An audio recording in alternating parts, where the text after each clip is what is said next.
Hello friend, आज हम लोग एक न्यू चैप्टर स्टार्ट करने वाले हैं। Current electricity, chapter number 3, current electricity.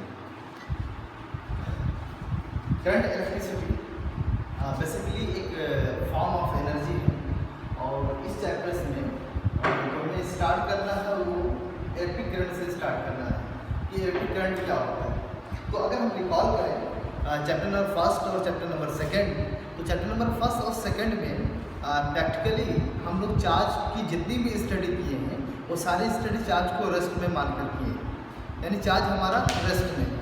ठीक है, चैप्टर नंबर 3 में अगर हम ये स्टडी करेंगे कि अगर चार्ज हमारा मोशन में हो, ठीक है, इलेक्ट्रिक चार्ज अगर मोशन में हो तो क्या होगा, उसके क्या इफेक्ट होंगे, किस तरीके से वो बिहेव करेगा। तो इस चैप्टर्स में हम लोगों को चार्ज जब मोशन में होगा उससे क्या उसके मतलब उसकी डिटेल्स हमें पढ़ना है ना, और उसकी बहुत सारी चीज़ें यहाँ पे आपको मिलेंगी कि किस तरीके से बिहेव करता है, एनर्जी का ट्रांसफ़र कैसे होता है, एनर्जी कैसे कैरी कर रहा है, इन सारी चीज़ों को हम लोग पढ़ेंगे। तो स्टार्ट करते हैं। जो सबसे इम्पोर्टेंट टॉपिक है, जो फर्स्ट टॉपिक है, that is electric current. So chapter 3 में करंट इलेक्ट्रिसिटी, उसमें पहली टॉपिक जो है इसको समझते हैं इलेक्ट्रिक करंट क्या होता है।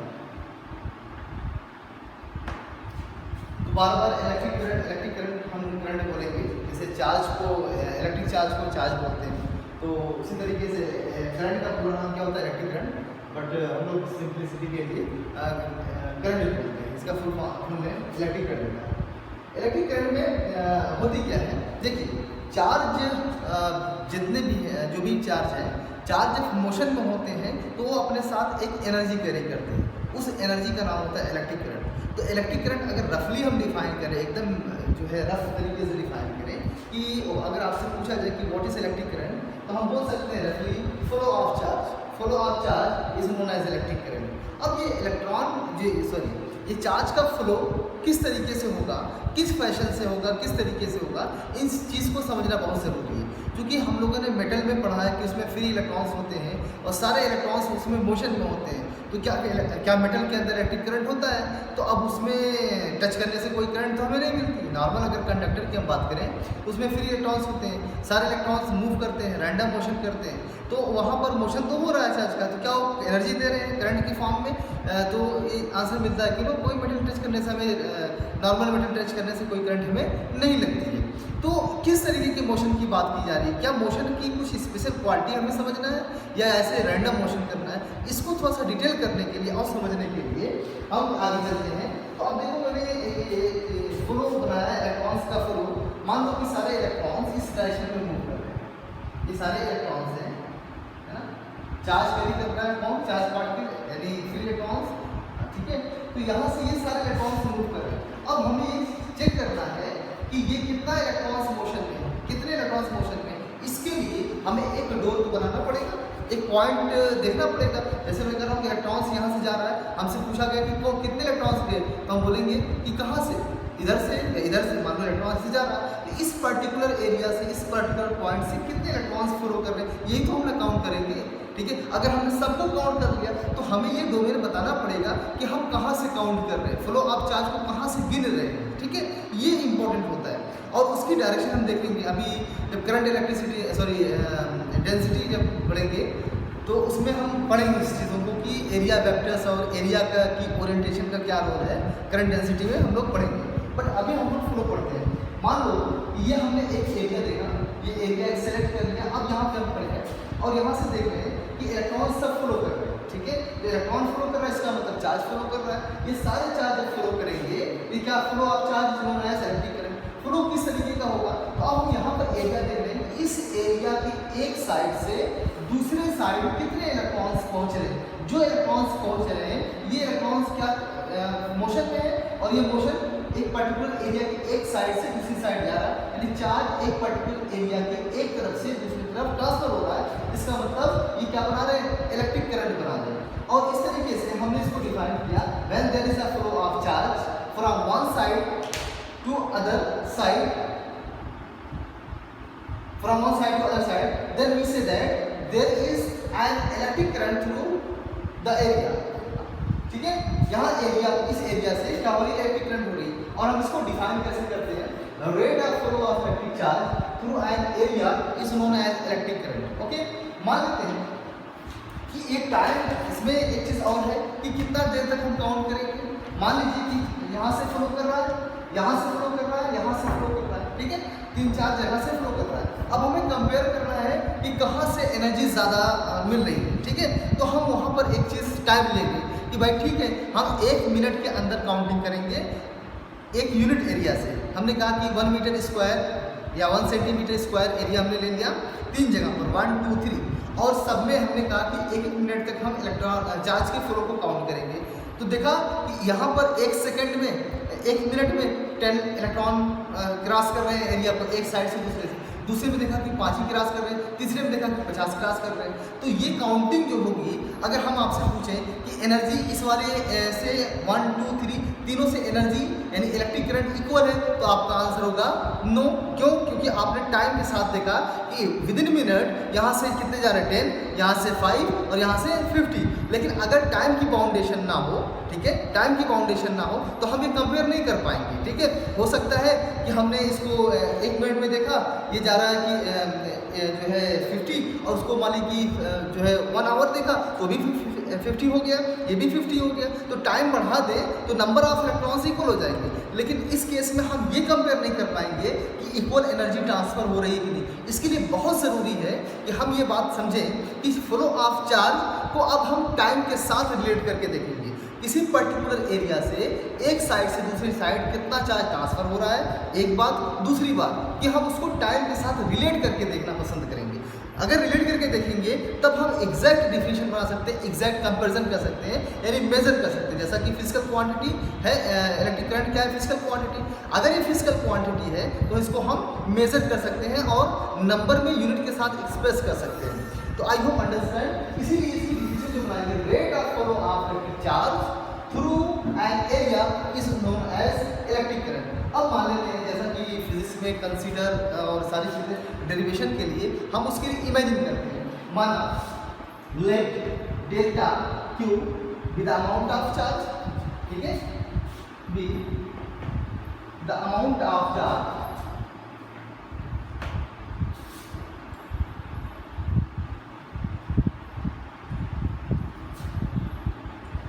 following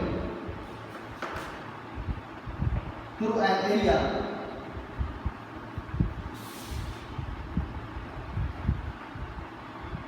in time delta t, ठीक है। देन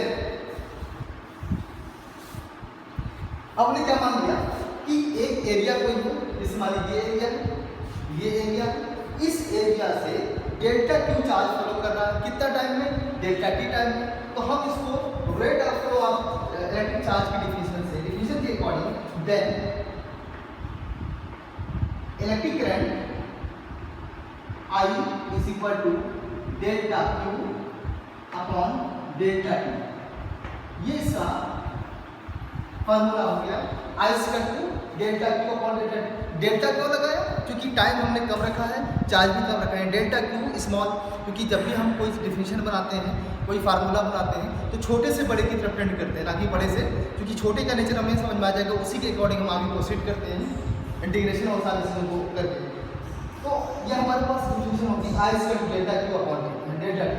तो ये आपके पास डिफिनेशन है। अब इसको फर्स्ट हम अगर ये देखें कि मान लो टाइम हमने बहुत कम कर दिया, ठीक है, हम लोग 2-3 तरीके का डेटा इस्तेमाल करते हैं और सब में डिफरेंस ये होता है कि जो है इंटरवल हम कैसा बना रहे हैं, टाइम की ड्यूरेशन जो है वो कितना है, ठीक है। तो अब यहाँ पर आगे इसको अगर देखिए, मान लो कि टाइम हमने बहुत शॉर्ट कर दिया, ठीक है, इतना छोटा कर दिया कि लगभग जीरो, एग्जैक्टली जीरो नहीं, लगभग जीरो है। तो ऐसे केसेस में हम चार्ज की काउंटिंग कैसे करते हैं, यानी आप समझ रहे हैं कि मैं किसी इंस्टेंट की बात कर रहा हूँ, है ना, किसी पर्टिकुलर इंस्टेंट पर, टाइम के किसी पर्टिकुलर इंस्टेंट पर हमें देखना चाह रहा है कितना इलेक्ट्रॉन फ्लो किया, कितना चार्ज फ्लो किया, और उसकी वजह से जो एनर्जी डेवलप हुई, जिसको हम इलेक्ट्रिक करंट बोल रहे हैं, वो कितनी हुई। ऐसे केसेस के लिए हमें फार्मूला ऐसे फॉलो करते हैं, I is equal to, limit कर देते हैं, टाइम को लिमिट कर देते हैं, limit delta t tends to zero, यानी डेल्टा टी का टेंड करेगा जीरो की तरफ। जीरो नहीं है, क्लियर समझना, टाइम जीरो नहीं, लेकिन टाइम बहुत छोटा है, बहुत छोटा। कितना छोटा? Delta t tends to zero, यानी टाइम जीरो की तरफ टेंड कर रहा है, बट जीरो नहीं। इतने स्मॉल टाइम में हम क्या कर रहे हैं, फ्लो ऑफ चार्ज को मेजर कर रहे हैं। ऐसे केसेस के लिए हम क्या करते हैं कि delta q upon delta T, ठीक है। और इसी को जनरल करके हम लिखते हैं I equal to d q by d t, और इसके बारे में हम समझते आ रहे हैं पहले से। D q by d t यहाँ पर ऊपर लिख दे रहा हूँ, I equal to d q upon d t. हालांकि मैथमेटिक्स में अगर देखें, है ना, इसको बोलते हैं डिफरेंशिएटिंग ऑपरेटर, डिफरेंशिएटिंग इक्विटी, लेकिन हम यहाँ पर फिजिक्स में उसको थोड़ा दूसरे नाम से तरीके समझते हैं। डी बाई डी टी ये क्या है? रेट, किस रेट से फ्लो हो रहा है, ठीक है। तो रेट जो हम निकाले यानी टाइम्स में बहुत ही स्मॉल है, so I equal to d q upon d t. तो ये था इलेक्ट्रिक करंट का। तो electric current basically lower class से पढ़ते आ रहे हैं, flow of charge known as electric current, है ना। बट फ्लो ऑफ चार्ज को हमें समझना था कि चार्ज किस तरीके से फ्लो करे, किस फैशन में फ्लो करे। मान लीजिए कि चार्ज कहीं से फ्लो कर सकता है, चार्ज कहीं से फ्लो कर सकता है, लेकिन उस फ्लो को हम काउंट कैसे करेंगे, ये इंपॉर्टेंट है, ठीक है। अगर ये इंपॉर्टेंट नहीं होता, डायरेक्शन इंपॉर्टेंट नहीं होती, किसी पर्टिकुलर एरिया, वहाँ पर जो एरिया वेक्टर और सारी चीज़ें हैं वो सब इंपॉर्टेंट नहीं होता, तो फिर मेटल के अंदर भी इलेक्ट्रिक करंट होती, लेकिन रिजल्टेंट वहाँ पर इलेक्ट्रिक करंट क्या होती है? जीरो हो जाती है, ठीक है। क्यों? वो हम नेक्स्ट लेक्चर में डिस्कस करेंगे कि उसके अंदर क्या ऐसा होता है, और फिर वहाँ से करंट डेंसिटी समझेंगे। तो इस चैप्टर में हम लोग इतना ही समझे कि करंट इलेक्ट्रिसिटी क्या है। Straightforward answer, this is the form of energy. Simple answer कि what is current electricity, answer is that this is the form of energy. Okay, किस तरीके की एनर्जी है, यही हमें इस चैप्टर में पढ़ना है। तो सबसे पहली चीज़ इलेक्ट्रिक करंट क्या होती है। इलेक्ट्रिक करंट को समझने के लिए हम आपको पहले बताया कि चैप्टर नंबर फर्स्ट और सेकंड में हम लोग चार्ज को प्रैक्टिकली हम रेस्ट मान के चले, और रेस्ट में जब चार्ज रहता है उसके सारे behaviour, electric field, potential, whatever, बहुत सारे रिलेशंस किए, डायपोज पढ़े, ठीक है। अब उसके बाद चैप्टर नंबर थर्ड में हम लोग को पढ़ना है कि अगर चार्ज रेस्ट में ना हो, चार्ज मोशन में हो तो क्या होगा। चार्ज रेस्ट में ना हो कि मोशन में होगा तो एक एनर्जी का फॉर्म क्रिएट करेगा जिसको बोलते हैं इलेक्ट्रिक करंट, और इसको हम generally flow of charge electric current बोलते हैं। बट फ्लो किस नेचर का होना चाहिए, फ्लो को हम समझेंगे कैसे, इसके लिए हमने एक एरिया बनाया कि चार्ज कहीं से फ्लो कर रहा है।